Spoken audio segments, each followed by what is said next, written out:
Number one, she has confirmed that women are equal to the task when they have the opportunity. And therefore the phrase, what men can do, maybe women can do better. The second thing she has confirmed is that we have tested what women leadership can do in our country.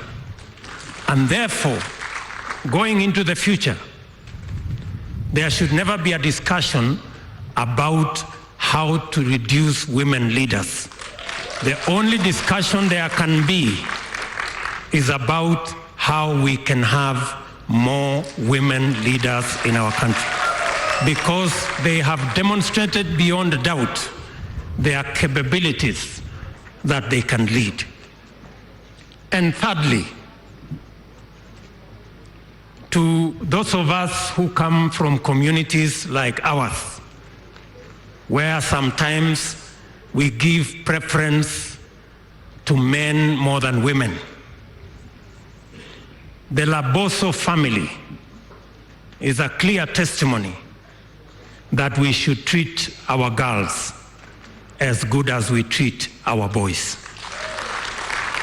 Because the Laboso family name has actually been kept flying high by the girls.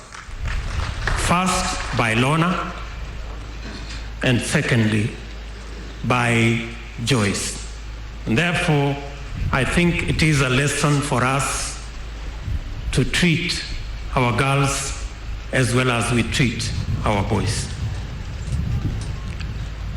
When I went to see Joyce about 3 months ago, I was so confident that Joyce was going to be all right. Na hata siku hiyo nilipata kuomba na yeye na nilimwambia Joyce, nothing is going to happen to you. You will go to London, you will come back, and we will have a big celebration in Bomet. I regret that I was not right. And I was so sure that Joyce was going to make it. I don't know why. And Your Excellency, that is partly why, even when it was so obvious to everybody that it wasn't going to be possible for Joyce to make it, I refused to accept. And when the decision was made in London that it was too late for us to do anything about Joyce's condition, maybe she should be brought back home, as Edwin has said, I spoke to him almost at 1 a.m. after I talked to her doctor, Dr. Gladwell, who I am sure is somewhere. And I asked Edwin, so we are bringing Joyce home so that what can happen? You know, what's going to happen? And after consultation, we were told by her doctor that, you know, maybe we should give another shot because Indian doctors are a bit more aggressive. They've handled many cases of cancer. Maybe we should try. And it was a big issue. And I remember His Excellency the President calling me one evening and telling me, William. And I know when the President says William, I know things are not simple. I like it when he tells me Bill, Mambo. So when he said William, I knew, yes, we have to make some tough decisions. What is happening to Joyce?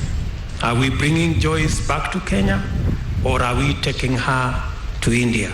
You and Edwin better agree and let me know, because I want to do the best for Joyce.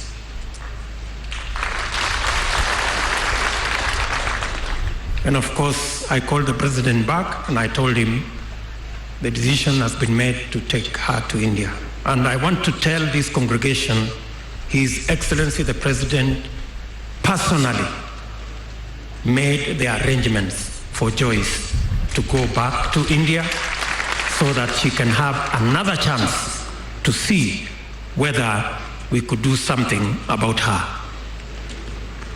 Your Excellency, let me say in front of this congregation that you have been a friend to Joyce Laboso. Genuine friend. You stood by her.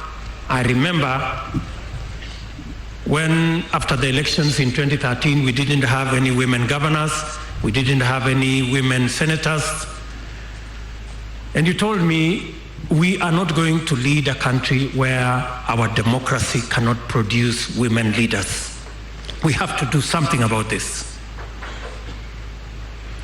And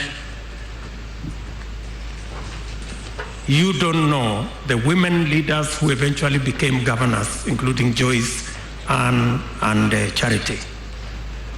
And the women leaders who eventually became senators, Professor Kamar, Susan Kihika, and Fatuma Dulo. What a great favor you made to His Excellency the President, because he was agonizing how we are going